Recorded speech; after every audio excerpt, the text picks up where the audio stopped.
Bonjour les amis.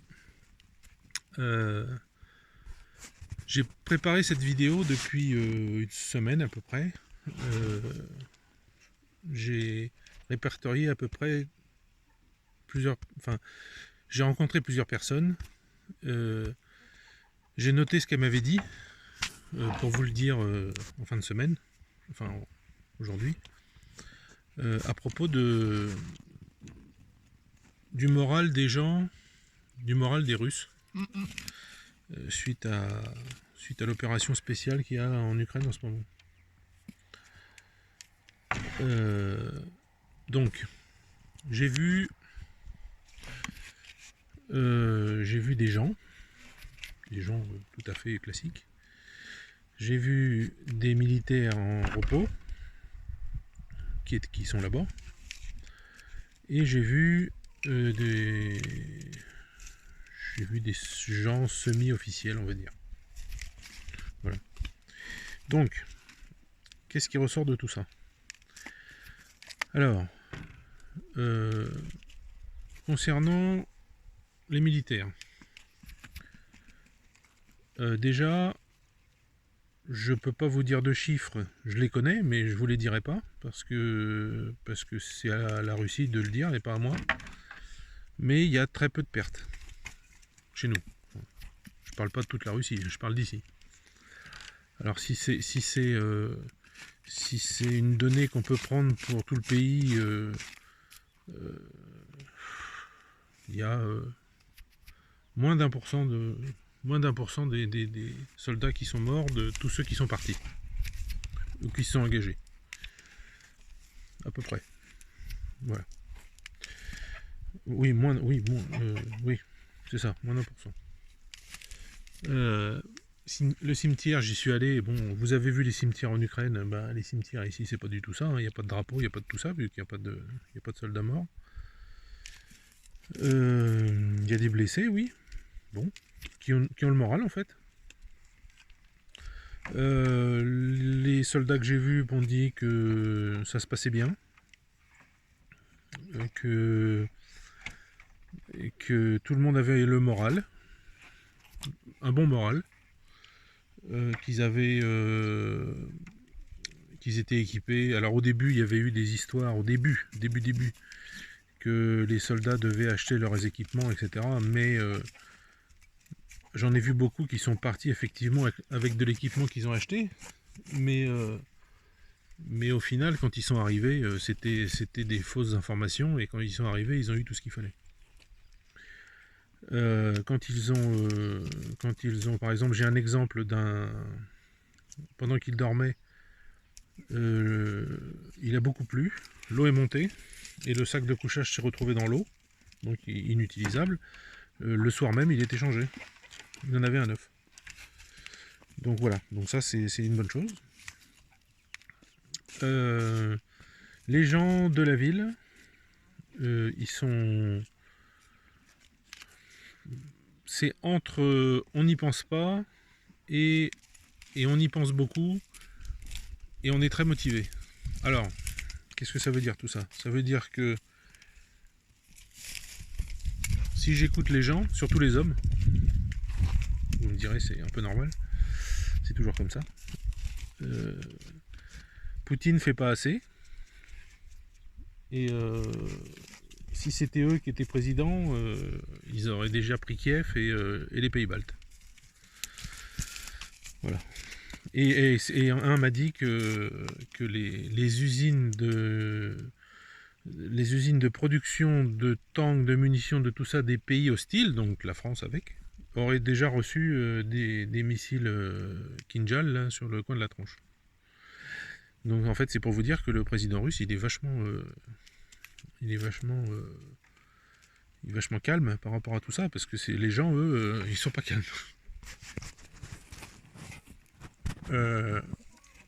Tout le monde a au moins quelqu'un à peu près soit connaissent quelqu'un qui a ou ont directement de la famille qui était au Donbass, donc tout le monde sait ce qui s'est passé. Là, c'est pas de la propagande ou des infos ou tout ça, c'est leur famille qui leur a téléphoné pour leur dire ce qui se passait depuis 2014. Donc tout le monde est au courant de ce qu'il y a eu. Alors une nièce d'une personne que je connais là a été attachée pendant à peu près 3 mois dans la cave du QG d'un bataillon, ils appellent ça des bataillons de représailles, que les Ukrainiens avaient placé au Donbass à l'époque. Et elle a servi de jouet aux soldats qui voulaient se détendre. Voilà, le genre de choses qui se passait là-bas et qui était couvert par l'Occident, puisque tout le monde était au courant.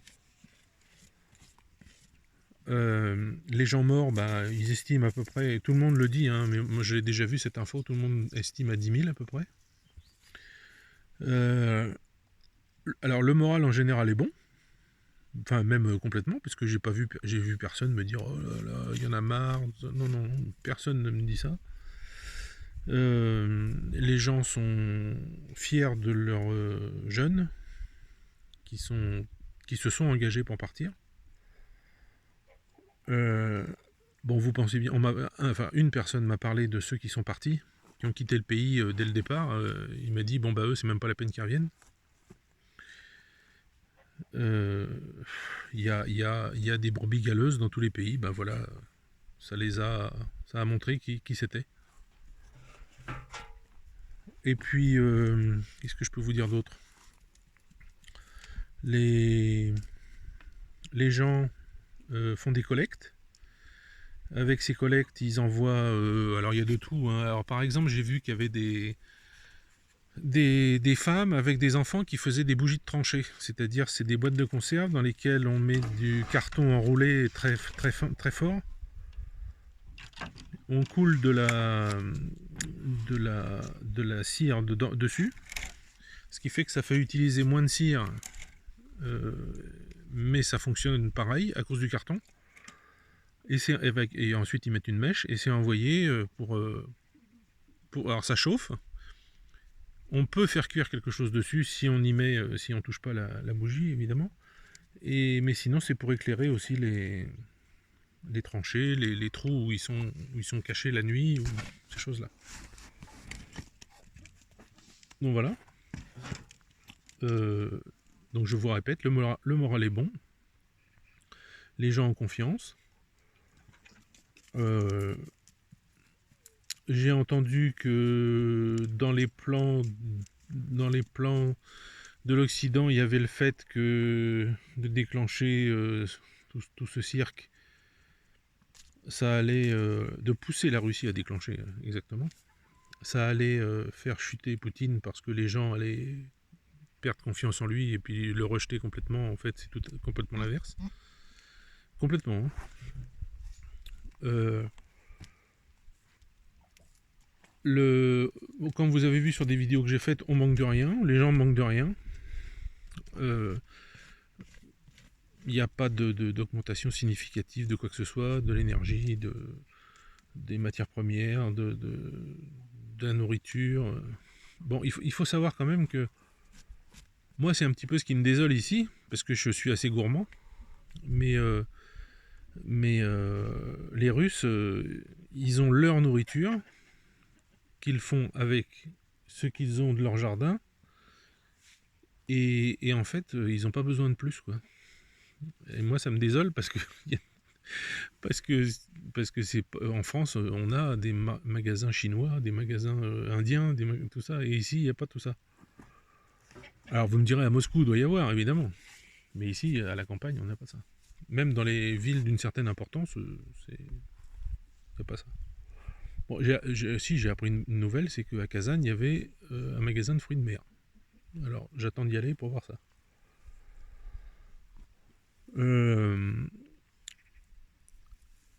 Donc voilà, donc les gens, je vous ai dit, les gens que je vous dirai pas qui, parce que je peux pas trop, mais semi-officiels disent la même chose.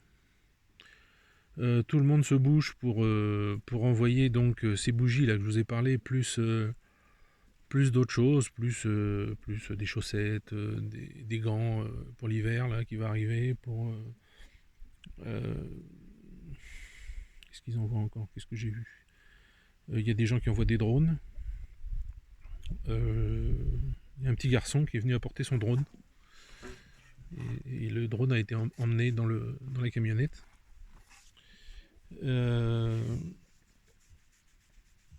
Donc ils partent en convoi. Ils amènent tout ça là-bas. Et puis après, je sais pas je sais pas ce qui se passe. Après, je sais pas si c'est distribué, si c'est mis quelque part, les soldats viennent les chercher, je sais pas. Mais ça leur parvient. Alors, je ne veux pas parler que du positif. J'ai entendu aussi un soldat qui a dit que les aides qui étaient envoyées étaient mises de côté et vendues aux soldats.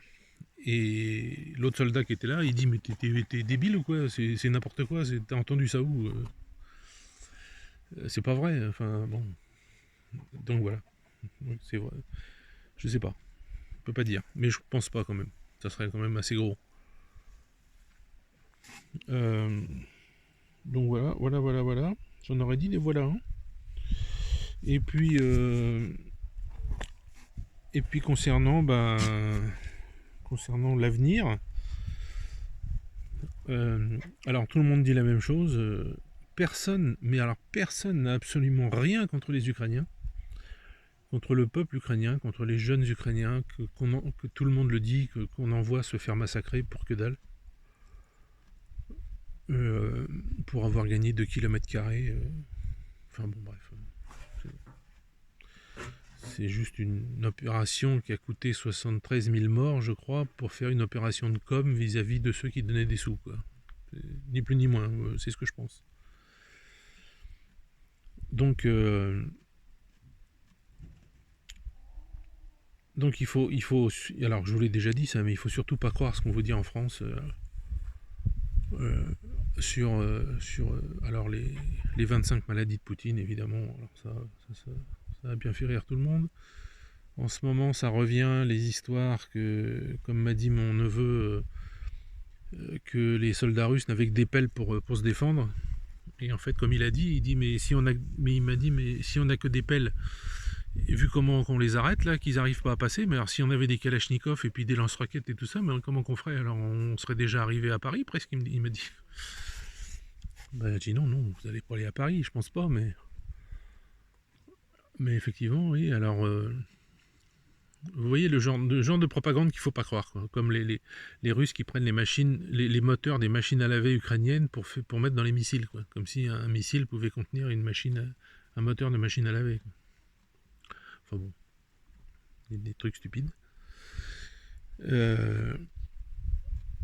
Sur les pertes, les gens, je leur ai demandé, mais vous estimez qu'à combien de gens sont morts? Alors ils pensent, ils estiment, ils pensent tous, ils disent tous la même chose. Hein. Ils pensent à entre 25 et 35 000 Russes et 500 à 600 000 morts ukrainiens. En sachant que les lois de la guerre veulent que depuis des siècles, on a 3 blessés pour un mort, mais en ce moment, en Ukraine, c'est 2 blessés pour un mort parce que les soldats le disent. Dès qu'il y a des blessés, des trucs comme ça, en fait, ils viennent pas les chercher. Ils les laissent. Donc si c'est sous les tirs, si c'est tout ça, ils meurent en fait. Ils sont pas soignés, et puis voilà. Il y en a un qui m'a dit qu'il y avait beaucoup de prisonniers ukrainiens qui étaient blessés une première fois, qui avaient été soignés rapidement et renvoyés au front. Et certains mouraient peu de temps après de septicémie ou de trucs comme ça, parce que leurs blessures au ventre ou des trucs comme ça s'étaient infectées. Donc, il faut savoir que les médecins russes, comme ils m'ont dit, les soldats, là, les médecins russes, ils font tout pour sauver tout le monde. Hein. Il n'y a pas de ségrégation, non. C'est contrairement à ce qu'on essaye de vous dire que c'est une armée d'ogres et puis de monstres, c'est au contraire, c'est une armée très, très sérieuse et qui fait le boulot comme il doit être fait. Il n'y a pas de massacre, il n'y a pas de ci, il n'y a pas de ça. Vous voyez d'ailleurs le massacre qu'il y avait eu à Boutcha, là, c'est marrant, on n'en entend plus parler. C'est drôle, hein? Alors, bon, donc ça veut dire quoi? Ça veut dire que quelqu'un a ramassé des cadavres quelque part et les a mis dans la rue comme ça, puis après a filmé pour montrer que c'est même encore plus horrible qu'horrible pour les gens qui sont morts. Bon voilà, donc c'est un petit résumé de ce que j'ai pu entendre. Ce que je vous ai dit, même sur Butcha, là, c'est ce que j'ai entendu. Hein. Moi, je vous donne presque... Dans cette vidéo, je vous donne presque pas mon avis, un petit peu des fois, parce que bon, ça ressort, mais c'est vraiment ce que j'ai entendu, quoi. C'est pas mon avis à moi. Enfin, ça peut être mon avis à moi aussi, c'est pas le sujet. Mais là, dans la vidéo, je vous donne pas mon avis, je vous dis ce que les gens ont dit. Comment ça se passe en Russie en ce moment, et que, en fait, résumé de tout ça, tout va bien, tout le monde a le moral. Je dirais qu'une chose pour finir, si en Occident on m'écoute, dans les hautes sphères, je serais vous, j'arrêterais de les énerver. Parce que quand ils vont se fâcher, là ils sont pas fâchés là. Je crois qu'ils comprennent pas à qui ils ont affaire en fait. Mais bon, c'est des gens gentils, mais jusqu'à un certain point. Et c'est... Enfin, qui ne trouverait pas ça normal? On est gentil, on essaye de faire les choses comme il faut, correctement. Et puis quand on se fout de votre gueule trop longtemps, ben ça pète quoi. Donc il faut y penser. Il serait peut-être temps d'accepter les pourparlers de paix qui sont proposés par la Russie en permanence. Hein. Ça, il faut le savoir. Hein. Et mais que c'est rejeté à chaque fois par les Ukrainiens qui décident pas tout seuls, quoi. Qui demandent d'abord s'ils peuvent, ils peuvent ou pas.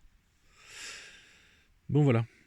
Bah écoutez, il y a quelqu'un qui m'a mis un commentaire qui m'a engueulé presque en m'écrivant en majuscule avec des points d'exclamation que arrête de filmer le soleil. Tiens, ça c'est pour toi. Peut-être tu vas bronzer un peu là. Voilà, tu vois, tu viens de prendre au moins 1 ou 2 UV dans la tronche là. Allez, tiens, je vous laisse avec les filles à poil, histoire de passer une bonne nuit. Hop, Belana, Belana. Oui, tu m'entends, hein? Allez, salut. À plus.